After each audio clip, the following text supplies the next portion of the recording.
já que vocês querem estar lá dentro, assim como eu, então a gente precisa estudar, né? Por mais que somos ainda pessoas que temos, eu pelo menos acredito nisso, esperança de que há muita gente boa lá dentro e que você pode fazer seu papel e pode fazer sua parte. A gente começar mudando o pequeno, a gente consegue, sim, grandes transformações, mesmo que essas grandes transformações não sejam visualizadas, né? Aí, ou sejam disseminadas, ou compartilhadas, ou viralizadas nas redes sociais. Mas é importante que a gente tenha essa consciência. Vocês gostam da listinha de livros? Vou trazer a listinha de livros, de sugestão de livros relacionados. Alguns são documentários, outros são baseados em fatos reais, mas não são totalmente em fatos reais. Tem alguns que são ficção, né? Por exemplo, Tropa de Elite é ficção, mas a gente sabe que Tropa de Elite era, na verdade, reflexo de uma realidade, né? Os nomes ali eram nomes fictícios, mas todos eles tiveram embasamento, com certeza, em situações reais. Então, eu vou trazer alguns, principalmente esse, da origem a questão do PCC, do Comando Vermelho, que foi uma questão, inclusive, que contrapunha a ditadura, né? O PCC, ele veio inicialmente como uma questão... Não, os dois, né? Os dois também, o Comando também. Mas eles tinham essa, internamente, inicialmente era essa questão política e depois isso foi ampliando aí, tá? Mas eu trago para vocês depois a sugestão. Vamos lá, vamos voltar à questão aqui das empresas públicas e da sociedade de economia mista. Pessoal, o que acontece? Elas compõem a administração indireta e nós vamos inicialmente falar sobre as semelhanças entre essas duas pessoas, tá? Essas duas pessoas jurídicas e depois da diferença entre elas. Por que eu comecei com elas? Geralmente eu começo com autarquia e fundações. Mas a gente já tinha acabado de falar muito sobre a questão das empresas, então eu resolvi logo chamar a atenção delas que são diferenciais. Por que diferenciais? Porque apesar de fazer parte da administração indireta, eu estou diante de pessoas jurídicas que têm personalidade jurídica de direito privado. E o que isso significa e quais são as consequências disso, tá? O que isso significa e quais são as consequências de afirmar que as chamadas empresas estatais têm personalidade jurídica de direito privado. Essas pessoas, elas necessariamente, as suas respectivas especialidades, elas deverão ser criadas para prestar serviços públicos ou explorar a atividade econômica. A regra é que o poder público tenha sempre personalidade jurídica de direito público. Essa seria a regra, a lógica. E o regime jurídico de direito público é que deveria estar sempre sendo aplicado. No entanto, a Constituição entendeu que o Estado falando aqui em poder público, poderia explorar excepcionalmente a atividade econômica e poderia excepcionalmente criar empresas para prestar serviços públicos. Então, é algo que é excepcional, porque eu estou falando de regras do setor privado. Quando eu digo que é pessoa jurídica de direito privado, é porque essas pessoas jurídicas se aproximam muito mais do setor privado do que do setor público. Alguns afirmam que seu regime é híbrido. Por que híbrido? Porque apesar de se aproximar muito mais do regime de direito privado, em razão da sua personalidade jurídica, essas pessoas têm que ainda respeitar algumas normas, como, por exemplo, concurso público. Quem trabalha no Banco do Brasil, quem trabalha na Caixa Econômica, na Petrobras ou nas subsidiárias dessas empresas, né, como a Transpetro, por exemplo, tem que passar por um concurso público. Então, o concurso público é exigido em razão do princípio da impessoalidade. Então, elas têm que fazer concurso público, elas têm que licitar. Então, vou colocar aqui, tá? Elas se aproximam do regime privado, mas o concurso público é uma regra.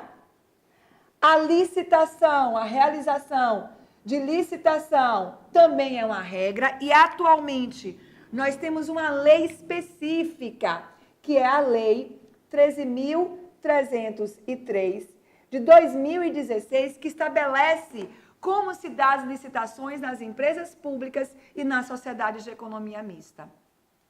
Então, apesar de se aproximar do regime de direito privado, porque tem personalidade jurídica de direito privado, algumas regras de direito público são aplicadas, como concurso público, licitação. Aí eles têm a questão do controle, como eu falei para vocês, o controle de legalidade, ou seja, quem trabalha lá pode ser considerado autoridade pública para fins de mandado de segurança, então isso é possível, tá? Autoridade pública. Eles, quem trabalha lá, respondem por improbidade administrativa, tá? Então, existem algumas regras de direito público que deverão ser observados para essas pessoas jurídicas, tá? A gente não vai aprofundar isso aqui, não tem necessidade de aprofundar. O que é que você precisa saber para a sua prova? As empresas públicas, as sociedades de economia mista, são pessoas jurídicas de direito privado. Portanto, se aproximam mais do setor privado do que do setor público. Mas, por fazerem parte da administração pública, deverão observar algumas regras de direito público. Outra aqui, ó, tem que obedecer o LIMP. Então, existem regras de direito público que serão obrigatoriamente observadas por essas pessoas jurídicas de direito privado. A que mais cai na prova é o concurso público e o LIMP. Eu trouxe aqui algumas outras.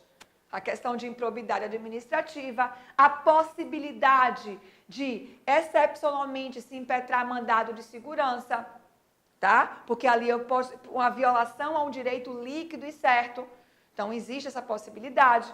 Então, aqui eu tenho essas situações de direito público que deverão também ser observadas em relação às empresas públicas e à sociedade de economia mista. Mas fiquem atentos ao seguinte, tá? Por ser pessoa jurídica de direito privado, por exemplo, o regime de pessoal é o regime seletista. O que significa dizer isso? Quem trabalha numa empresa pública, quem trabalha numa sociedade de economia mista não ocupa cargo, ocupa emprego. Eu não tenho aqui cargo público, eu tenho emprego público. Vai assinar a carteira, vai recolher FGTS. É como se fosse um empregado do setor privado. As regras trabalhistas são, em sua maioria, as mesmas, apesar de ter sido aprovado no concurso público. Então, o regime é seletista. As regras são as mesmas regras trabalhistas do setor privado. Então, muito cuidado. Porque quem trabalha aqui, pessoal, não tem estabilidade.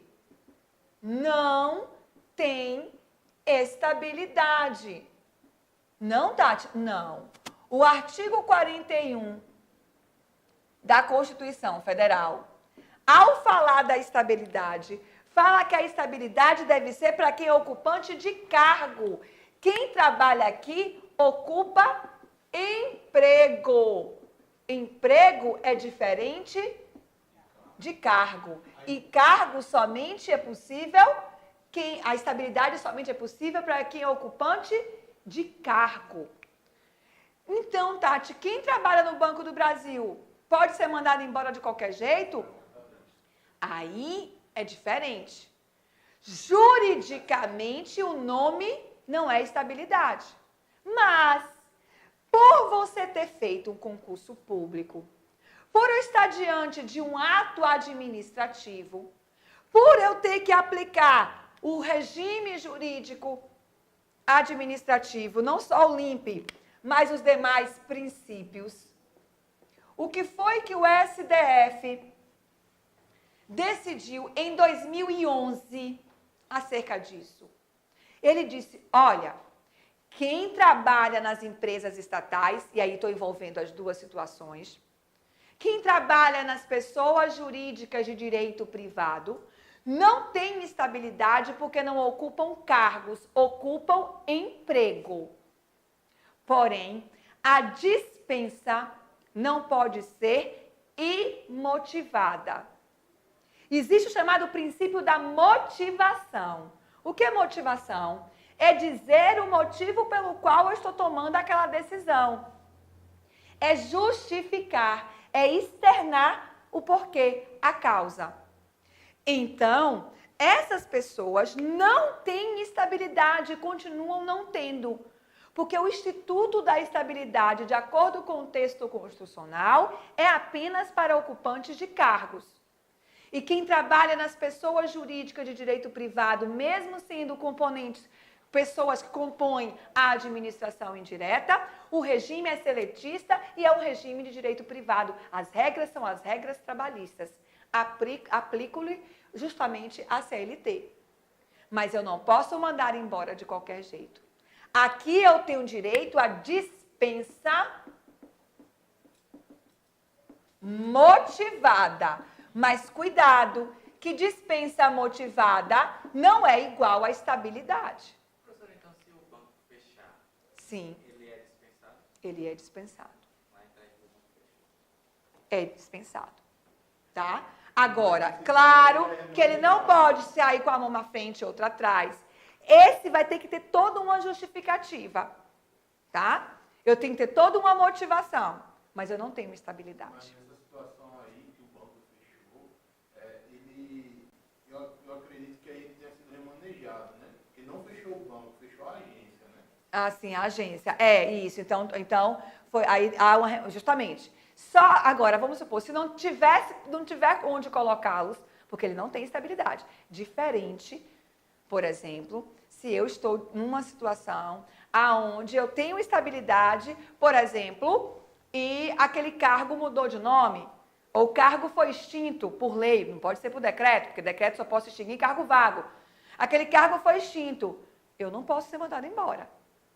Eu vou ficar, a administração vai ter que me aproveitar de alguma forma. Mas aqui, não. A dispensa tem que ser motivada, mas dispensa motivada não é sinônimo de estabilidade.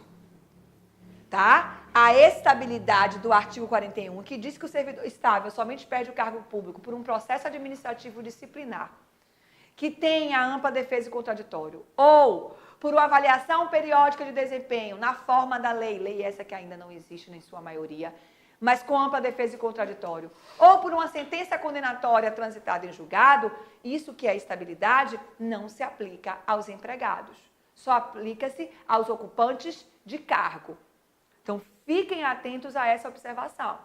Por quê? Porque eles são seletistas, eles não são estatutários.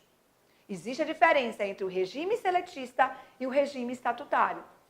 O regime estatutário é um estatuto, é uma lei que rege, não é um contrato. Aqui você assina. O que é a CTPS? A carteira de trabalho. É um contrato de trabalho.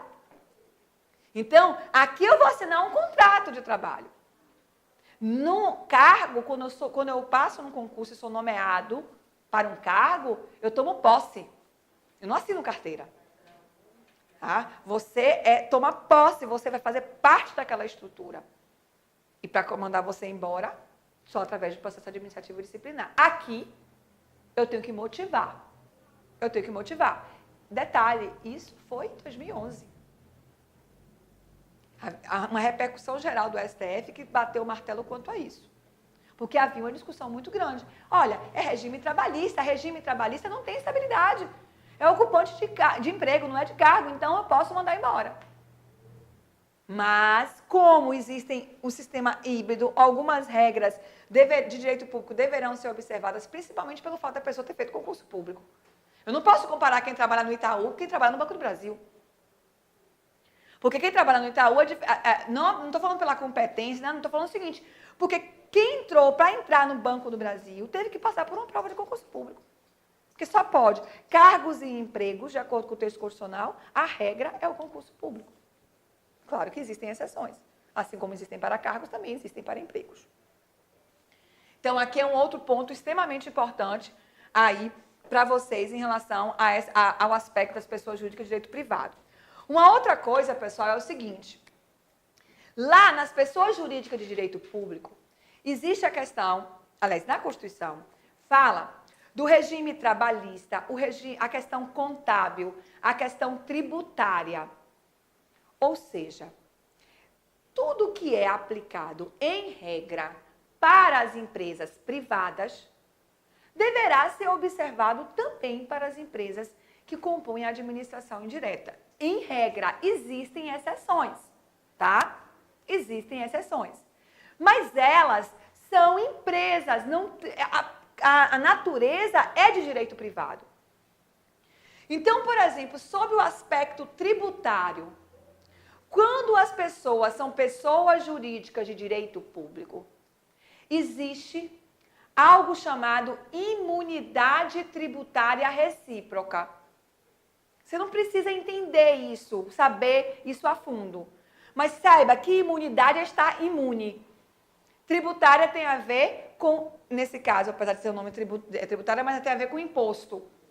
Os impostos, por exemplo, se o IFAO ocupa um imóvel da prefeitura, ele não vai ter que pagar o IPTU para a prefeitura, porque o IFAO é uma pessoa jurídica de direito público.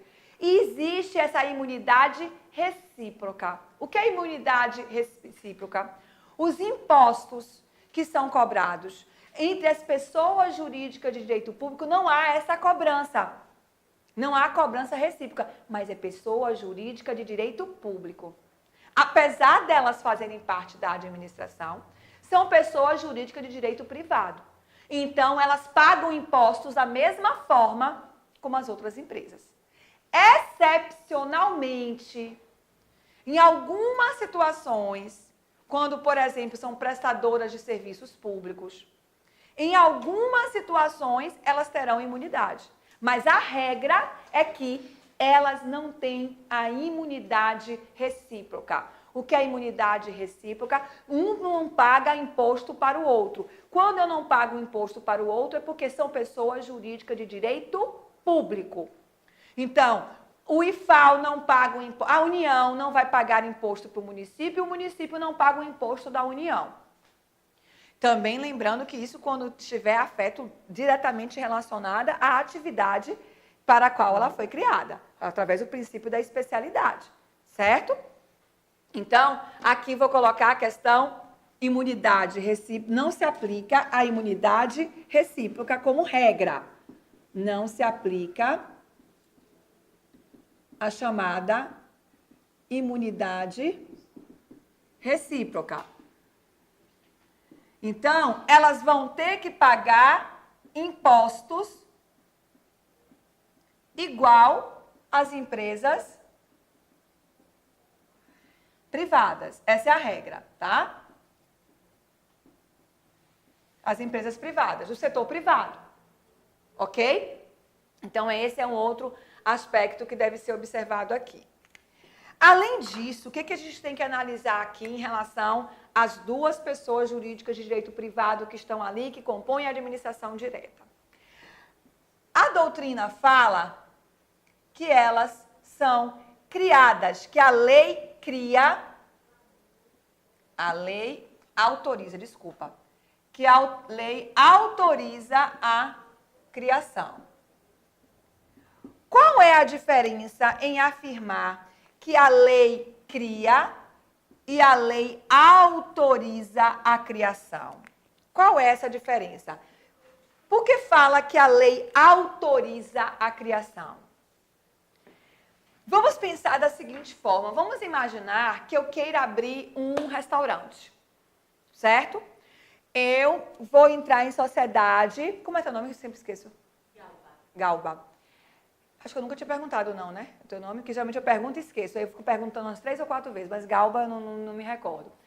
Então, eu e Galba vamos vamos montar um restaurante, certo? Vamos ser sócias de um restaurante. E aí, o que a gente vai fazer? A gente vai criar... Primeira coisa, vai ter que ter um CNPJ. Nós vamos ter uma pessoa jurídica, né? Então, nós vamos formar uma empresa de restaurante, de fornecimento de marmita. Tá? Mas a gente quer criar uma empresa aí legal, com tudo direitinho. Temos uma sede, compramos fogão industrial, aquela coisa tudo, contratamos algumas pessoas. E aí a gente vai ter que fazer o quê? Para que a gente tenha essa empresa, esse restaurante, vamos botar o restaurante, vamos ter um espaço, mas a gente vai precisar do alvará da prefeitura, não vai ter de funcionamento. Vamos ter que passar pela questão da vigilância sanitária, porque nossa atividade exige essas regras. Lembra do poder de polícia? Ou seja, apesar da atividade ser uma atividade lícita, ela tem que atender o interesse da coletividade e está envolvendo a saúde pública, a saúde de pessoas. A gente vai estar lidando com alimentos. Então, existem regras para isso. Percebam, quando eu e Galba formos formar nossa empresa e montarmos o nosso restaurante, nós vamos ter uma série de regras que teremos que observar, até que o dia que a gente venha inaugurar realmente o nosso restaurante e abrir as portas. Então, não é de uma hora para outra, a gente vai preparar toda a documentação, já que a gente quer estar regularizado, tudo direitinho, nós vamos ter que tomar todas as providências. Na prefeitura, no estado, em todos os âmbitos, tá? Que, inclusive, infelizmente, existe muita burocracia quanto a isso. O que acontece? Aqui é como se fosse a mesma coisa. A União, o estado ou o município quer criar uma empresa de determinado ramo. Então, prestação de determinado serviço público, certo? Então, ela quer montar uma empresa de prestação de serviço público de transporte, sei lá, estou inventando aqui agora. Ao invés de conceder, ela vai ter a sua própria empresa. Quando ela vai fazer isso, eu estou diante de uma empresa. Só que como é a União, o Estado, o município, o DF, que vai criar, o primeiro documento que ele precisa é da lei. É como se fosse o primeiro documento, a listinha de coisas que ela vai ter que fazer. Eu e Galba, quando resolvemos montar o nosso restaurante, nós fizemos uma listinha de tudo que a gente vai precisar. Vigilância sanitária, prefeitura, sei lá, todos os órgãos que a gente vai ter que procurar, o CNPJ, né, a junta comercial, tudo que a gente vai precisar. A questão da nota fiscal, Secretaria da Fazenda, tudinho. Só que dentro desses documentos, quando é aqui, o primeiro documento é a lei. Vai ter que ter uma lei autorizando a criação dessa empresa. Só que essa lei, sendo aprovada, não significa dizer que já existe a empresa. Eu vou ter que tomar todas as demais providências, ou seja, os atos constitutivos relacionados à atividade que eu vou exercer. O que significa dizer isso? Quando eu falo que a lei cria, é como se aprovou a lei, já existe, o filho já nasceu. Já existe naquela data, já existe, mesmo que eu não enxergue. Mas já existe, porque na lei já está dizendo tudo o que eu preciso. Já está dizendo toda a estrutura que eu vou ter. Já vai estar dizendo quantos cargos eu vou ter. O que eu vou fazer? Tudo. A lei já traz tudo. Na empresa, a lei vai autorizar a criação. Mas a depender do ramo que eu vou estabelecer, a prestação do serviço público ou a exploração da atividade econômica, tudo que uma empresa normal que eu digo assim, do setor privado, tiver que fazer, eu também vou ter que fazer. A lei autoriza a criação e a lei cria. Como é que isso é perguntado na prova? Na prova vai dizer o seguinte, a partir da aprovação da autorização legislativa, a empresa pública já existe. Falso. A autorização legislativa já dá o primeiro passo para a existência da empresa. Mas a empresa só vai existir depois que ela cumprir com todas as normas civis, as normas do direito civil, do direito privado, para aquela existência daquela empresa. E quais são essas normas? Não sei, vai depender do ramo. Mas lembre-se, eu sou pessoa jurídica de direito privado. Eu estou mais próximo do setor do privado do que do setor público. Apesar de ter regras do setor público, eu sou um banco. Eu sou uma empresa. Então, se eu sou uma empresa, tudo que se aplica às empresas, em regra, vai ser aplicado a mim. A diferença é que quem me criou não foi Galba e Tatiane. Não foram pessoas particulares, foi a União, foi o Estado, foi o município. A União, o Estado e o município e o DF vão ter que chegar, mandar o projeto para o Poder Legislativo respectivo, dizendo, olha, eu quero criar uma empresa. Por exemplo, eu quero criar uma empresa para explorar o pré-sal. Foi autorizada a criação. A empresa não existe ainda. Por que não existe ainda?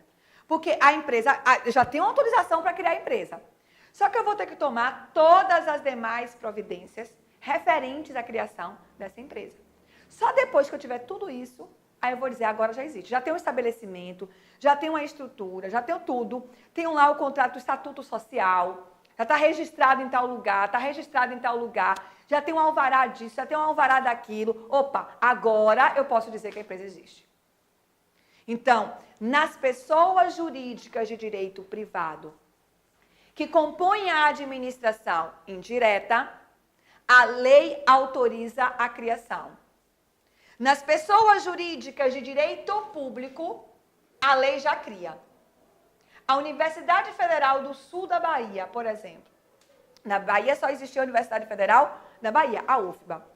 Mas aí, depois do governo Lula e o governo Dilma, eles conseguiram, eles levaram, né, havia influência muito grande de alguns deputados lá da Bahia e conseguiram aprovar leis criando universidades, que havia os campos da UFBA no interior. Mas a Bahia realmente é um estado muito grande. E eles conseguiram criar, nesse período, 3 universidades federais. Na prática. Mas a lei já criou, ela já existe. A Federal do Recôncavo, a Federal do Sudoeste da Bahia e a Federal do Sul da Bahia. A lei criou, eu não estou vendo ainda. A lei já criou. Quando a lei cria, na lei já tem toda a estrutura. Quando a lei autoriza a criação, é o primeiro passo para a existência dessa empresa. A empresa só vai passar a existir depois que ela respeitar e ela atender a todos os demais requisitos de qualquer outra empresa. Essa é a diferença entre autorizar a criação e criar a autorização, tá certo? Lembrando, pessoal, que aqui eu não vou repetir, porque nós já falamos tudo. Elas passam pelo controle do Tribunal de Contas, passam pelo controle de legalidade do judiciário, tudo que a gente falou que vale para todas. Isso aqui, essas características aqui, são características específicas das pessoas jurídicas de direito privado. Agora nós vamos ver a diferença entre elas duas, certo? Qual a diferença entre uma empresa pública e a sociedade de economia mista? Aliás, faltam 2 pontos aqui ainda, tá? Desculpa. 2 pontos aqui ainda. Diga, pode falar. A imunidade recíproca seria a mesma coisa da imunidade tributária? Imunidade tributária é mais amplo do que a imunidade recíproca. Imunidade recíproca é quanto aos impostos. Imunidade tributária é quanto aos demais tributos. O que acontece? O que é pacífico é que a imunidade recíproca dos impostos não lhe são aplicadas. É aplicada às pessoas jurídicas de direito público, mas não são aplicadas às pessoas jurídicas de direito privado. O que é imunidade tributária? Seria qualquer tributo. Mesmo nas pessoas jurídicas de direito público, não são todas as situações que possuem imunidade tributária, tá? Imunidade tributária seria, para alguns, todos os tributos. Para outros, eles dizem que é apenas o imposto. Qual é o cuidado com a prova, tá? Quando a prova me falar de imunidade tributária dentro deste assunto, eu não posso confundir das pessoas jurídicas de direito público com as pessoas jurídicas de direito privado. E entenda-se, traduza como imunidade tributária a imunidade dos impostos, onde os impostos serão devidos dessas pessoas. Mas os impostos não são devidos às pessoas jurídicas de direito público reciprocamente. Agora, quanto a esse aspecto, tem muita divergência, muita confusão. Por exemplo, a empresa de Correios e Telégrafos, ela, pelo caráter exclusivo da sua atividade, que é o serviço postal, eu aplico tudo de direito público. Então, tem alguns detalhes que na prova de vocês, eles não costumam perguntar. Seja para nível superior, seja para nível médio, nas carreiras policiais não se tem esse aprofundamento. Apenas essa informação é suficiente. O cuidado que o imposto, ele é imune reciprocamente nas pessoas jurídicas de direito público. Nas pessoas jurídicas de direito privado, a regra é que não há essa reciprocidade quanto aos impostos, certo? Quais são as outras duas situações aqui? A responsabilidade civil. Nós teremos uma aula só para falar de responsabilidade civil, que é um dos assuntos, inclusive, bastante intrigantes, interessantes e que cai muito nas provas para a carreira policial. Nessa aula de responsabilidade civil, eu vou explicar melhor isso aqui. Agora, eu só vou sinalizar. A responsabilidade civil dessas pessoas é a mesma responsabilidade civil que o setor privado, salvo se elas forem prestadoras de serviços públicos. Então, vamos lá. A responsabilidade civil, eu vou colocar aqui, ó. Quando for prestadoras de serviço público, eu vou explicar isso depois, a responsabilidade civil é chamada, ela é em regra objetiva. Em regra objetiva. Mas, para as exploradoras de atividade econômica, ela é, em regra, subjetiva. Tati, o que é responsabilidade civil objetiva e subjetiva? É o que nós vamos estudar em aula própria, tá? Agora, apenas tenham o cuidado da seguinte forma. A responsabilidade civil das empresas públicas e das sociedades de economia mista, em regra, é a mesma coisa que as empresas privadas, qual seja subjetiva. Só vai ser objetiva se essa empresa for prestadora de serviço público. Os detalhes sobre isso a gente vai ver na aula de responsabilidade. Então, não se preocupem. Eu vou voltar a falar sobre isso aqui. Eu só queria sinalizar, tá? Repetindo. A responsabilidade civil, que é a indenização, é o pagar por ter causado dano a um terceiro. Se for prestadora de serviço público, ela é objetiva. Se for exploradora de atividade econômica, ela é, em regra, subjetiva. O que é objetiva e o que é subjetiva, eu vou explicar depois, certo? Mas lembre-se dessa diferença.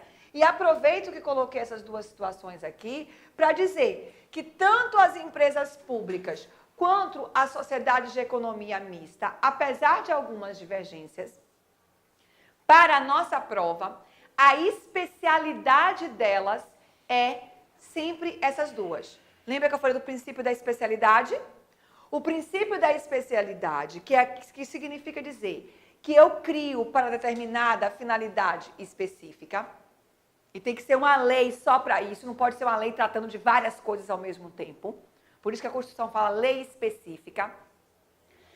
Eu tenho uma empresa pública e uma sociedade de economia mista, ou ela é para prestar serviço público, ou ela é para explorar atividade econômica. Eu não posso ter uma empresa pública para, como eu falei, ter lucro, ou para fabricar pincel atômico. Fabricar pincel atômico não é serviço público. Ah, mas é explorador de atividade econômica, eu vou ter que dizer, vem cá, é porque esse pincel, o material dele vem de alguma fonte natural que pertence a todos? Aí pode até ser. Mas assim, eu quero criar uma empresa de fazer sapato. O município quer fazer uma empresa de fazer sapato. Pode não. Só se tiver algo relacionado ao interesse público.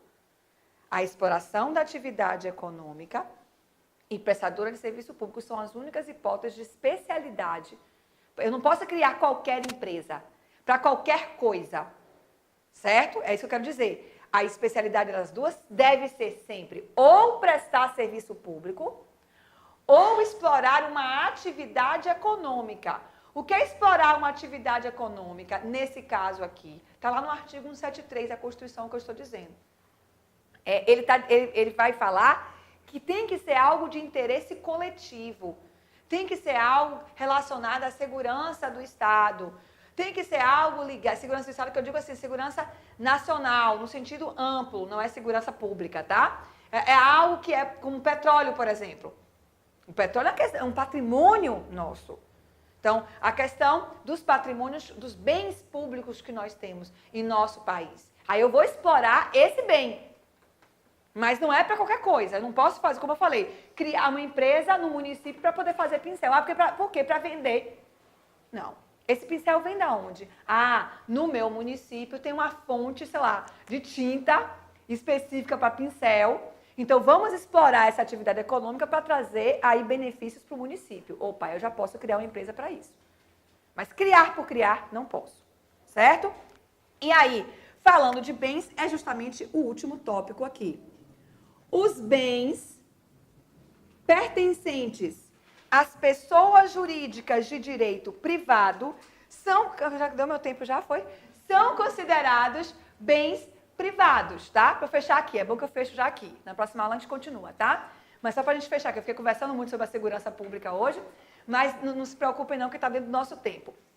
Mas dentro do nosso tempo não, que eu já passei. Dentro da nossa carga horária total, não vai atrapalhar não. Mas para fechar o raciocínio aqui, para a gente poder ir para casa tranquilo, tá? Que aí eu fechei tudo, só falo das diferenças na próxima aula. Os bens pertencentes às pessoas jurídicas de direito privado são considerados bens privados. No entanto, alguns destes bens poderão ter determinadas proteções por serem prestadoras de serviços públicos. Então, eu não posso, por exemplo, penhorar os ônibus da Veleiro de qualquer jeito, porque ele presta serviço público e tem o princípio da continuidade do serviço público. Mas a gente vai falar sobre isso na aula de serviço público. Agora, o que é que vocês precisam ir embora sabendo? Os bens pertencentes às empresas públicas e às sociedades de economia mista são considerados bens privados. Eu não considero bem público. Ok, pessoal? Aí a gente fecha. Na próxima aula, a gente vê as diferenças entre esses e fechamos esse tema entrando em ato administrativo, tá certo? Obrigada pela paciência de vocês. Um bom descanso.